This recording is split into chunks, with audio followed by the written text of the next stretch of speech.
equipment allows you to fully customize every hero ability, and it is available from Town Hall 8. Whilst I have explained all of the new additions coming with Town Hall 16 in the previous days, this marks the biggest gameplay change there has ever been in Clash of Clans. The Barbarian King is the first hero you unlock at Town Hall 7. At this level, he has the standard ability, spawning barbarians and becoming enraged. However, once you upgrade to Town Hall 8, you unlock a brand new building, the Blacksmith. Once you build this, you can start customizing your hero abilities straight away. You automatically unlock Earthquake Boots for your Barbarian King. The Blacksmith is ready and waiting. You can use it to unlock and upgrade equipment to make your heroes stronger. The level of the Blacksmith is based on your Town Hall, so you can upgrade it to level 2 once you are a Town Hall 9, which unlocks a further piece of equipment, this time for the Archer Queen. Each increase in Blacksmith level unlocks a new piece of equipment for your heroes. But what is interesting is how the dynamics of the heroes shift between Town Hall levels. So for example, you've just seen how the King changes at Town Hall 8. Once you get to Town Hall 10, you unlock another piece of equipment for your King, providing new options again. Currently though, at Blacksmith level 7 through 9, you only increase your ore capacity. I'll be explaining all about those. It's how you upgrade your hero equipment. But I'm sure in the future there will be equipment added to these levels,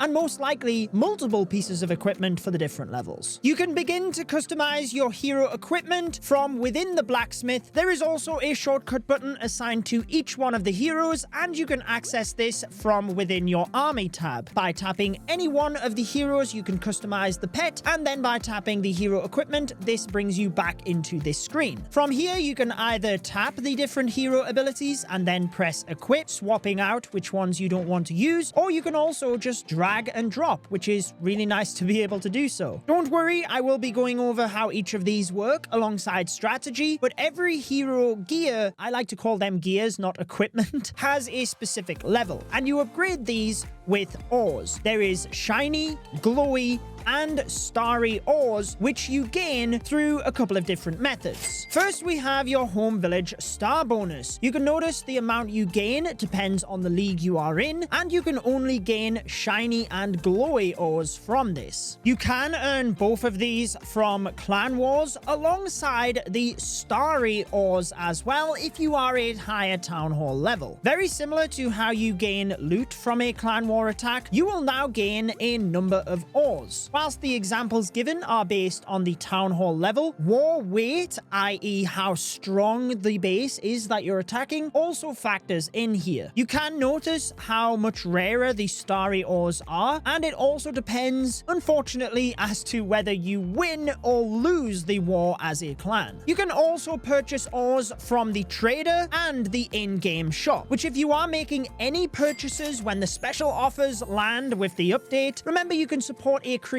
before purchases by pressing the C in the top right and entering their code. My code is Judo, and it helps to support the channel massively, so thank you. Once you have enough ores for an upgrade, it will be clearly displayed on the Blacksmith building. From here, there are some nice indicators showing exactly which ones you have enough resources in order to upgrade. So if I show you with the Barbarian Puppet, this is a common piece of equipment, so it only requires shiny ores 1,900 to upgrade from level 9 to 10. On the confirmation screen, you can see the stats that will be boosted once you upgrade. There is no upgrade timer. It is instant once you have the resources. As you get higher up in the levels with the equipment, it can also require glowy ores, and this is whenever the level increase improves the hero's active ability. Because you can notice there are both ability improvements and hero boosts for each level. Many people commented on this when we revealed Town Hall 16, and many of the hero stats were decreased from pre-update. That is because some of the hero stats were absorbed into the hero equipment. So actually what it means is heroes on defense will be a little bit weaker, but on attacking, they will be way stronger and way more fun to use thanks to this new equipment. Each hero equipment that is common in rarity can be upgraded to a maximum of level 18. And you've just seen the rarest starry ores are not required to upgrade common pieces of equipment. We are being told that there will be epic rarities of equipment released for special events, and this is what you will need the starry ores in order to upgrade. All of the commons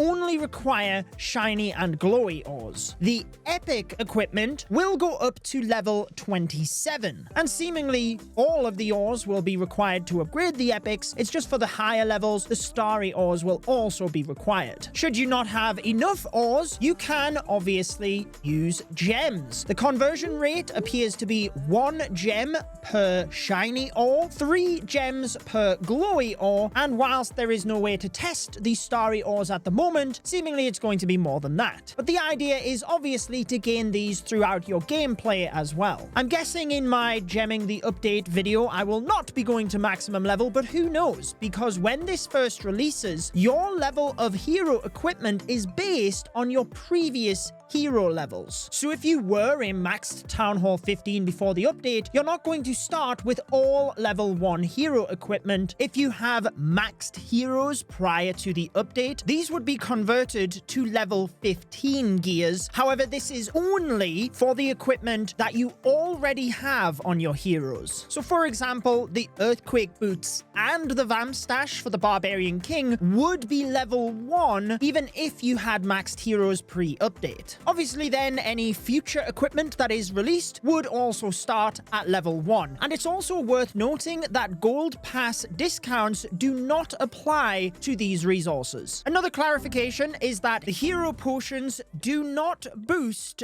the equipment. In relation to the old hero abilities, they still exist. It's just they've been broken up into different bits of equipment. So the Barbarian King, for example, his ability of spawning barbarians and becoming enraged is basically split. You could keep it exactly as is if you wanted to by keeping the Barbarian Puppet and the Rage Vial in place, or you could switch that. For example, keep the barbarians being spawned, lose the Rage ability, but also gain the Earthquake Boots to break walls. The same applies to the other heroes. So for example, the Archer Queen has the Archer Puppet spawning archers, and also the Invisibility Vial, which would have previously been known as the Royal Cloak. Again, you could keep both aspects of this ability or swap things out, such as my favorite hero gear, the Giant Arrow. DJ Judo Sloth! A word of warning here with the hero gear: if you are switching out the abilities and you remove the Invisibility Vial from the Archer Queen, she will go down when her ability automatically goes off because she will not turn invisible anymore. So if you normally rely on the automatic hero abilities, just take note of that. Then you get the idea. The same thing applies to the Warden and the Royal Champion, their previous abilities being split into different hero gears. The only thing is, at launch here with Town Hall 16, the Royal Champion does not have any other gears to use. She just has her current ability, which is the Royal Gem, giving her health, and the Seeking Shield, flinging it to the defenses. Understanding the type of ability and the hero boosts provided is hugely important when you are deciding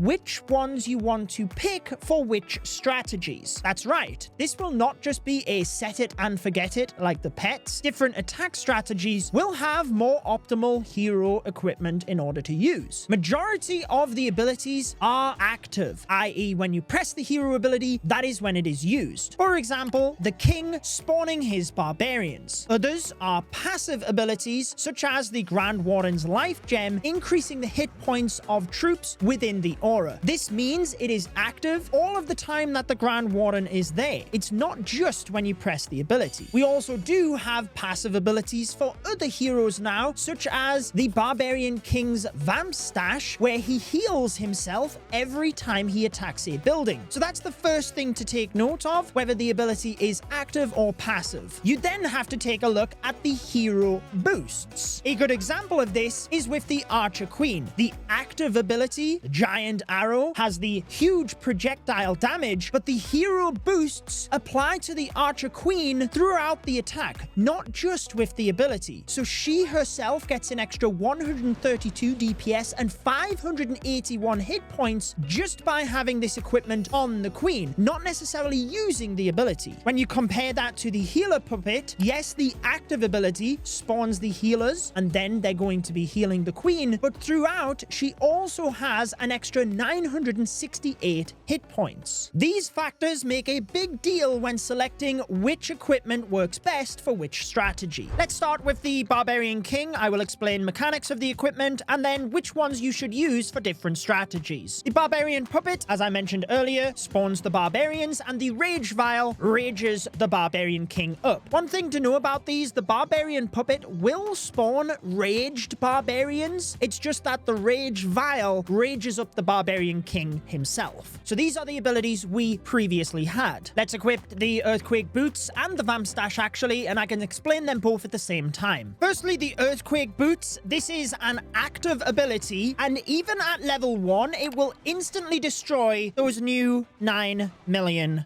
walls. Any buildings within its radius will also be damaged by up to 50% at maximum level. Yes, that even includes the town hall itself. The Vamp Stash equipment is passive, meaning it is active on the king all of the time that he is alive. It's pretty straightforward. Every time the king attacks a building, he recuperates a small amount of health. Over time, this can extend your king's life massively, so it might be that if you see a high damage area, but then there's storages behind it, it might be a good place to use this gear because the king will be able to heal afterwards. A little bit like when you want the Archer Queen to get stuck on a wall so the unicorn can get some healing in. And that raises a good point. Yes, the king will still gain healing whilst he's attacking a wall. What's pretty wild in this scenario is by the time the king gets through the other side of this compartment, he's back to full health. In terms of strategy then, what equipment should you apply to your king? A lot of the time we use the Barbarian King on the outside of the base, but I feel that might change with the Earthquake Boots. It might be worthwhile sending him into the middle of the base in some of the smash attacks, and you'll also see why because of one of the bits of equipment coming to the Archer Queen. But what it means is whenever you have a huge stack of defenses, you could maybe even do this around the town hall, the Earthquake can damage them and get you through that area so much quicker, especially if you combine it with the Grand Warden ability. It can also be very effective when you need to exit the core in order to get to the back end of the base. You can use the Barbarian Puppet if you plan to combine this alongside the Warden ability. Otherwise, I would probably just go with the Rage Vial, or as you'll see, the Vamp Stash can be good if you don't use healers. In terms of the Vamp Stash equipment though, I do like to use this whenever you are sending the king into a certain area of the base, especially if you put the new Spirit Fox pet on the Barbarian King as well. It can clearly be a good idea to send the Royal Champion in alongside him as well, and between those two heroes, they will decimate the area of the base you send them into. When I first looked at the Queen equipment, I thought I'll not be using the Archer Puppet. However, it's not just the 35 spawned units. Part of the Queen's health recovery and damage increase is also attached to this equipment. You still get part of that with the Invisibility Vial because she does extra damage through the ability and also has a hit point increase. Let's explain the two new ones though. Firstly, my favorite gear out of all of these, irrespective of heroes, the Giant Arrow. Exactly as it sounds, the Queen fires a giant arrow across the entire map and it does huge damage. However, it can be used in combination with the Earthquake spells, Lightning spells, even the RC ability. So here's a couple of cool ones that I found. Just one Earthquake spell and the Giant Arrow can one-shot a bomb tower. This is important because it gives you flexibility on where you could land your Super Archer or Super Wizard Blimp. Typically, you will see bomb towers around the town hall for that reason. Another combo was one Earthquake, one Lightning, and the Giant Arrow would take down a spell tower. One Earthquake, 4 Lightnings, and the Arrow would take down the Eagle Artillery. Essentially, you could think of this as being 3 lightning spells if you looked at the projectile damage and that of a max level lightning spell. However, it's a lot trickier to use because you have to line up the target based on the initial building the Queen is firing at. Just think about farming though. I'll just be dropping my Queen, pressing the ability, and watching the arrow blast straight through the Dark Elixir storage. The other gear for the Archer Queen is also impressive. The Healer Puppet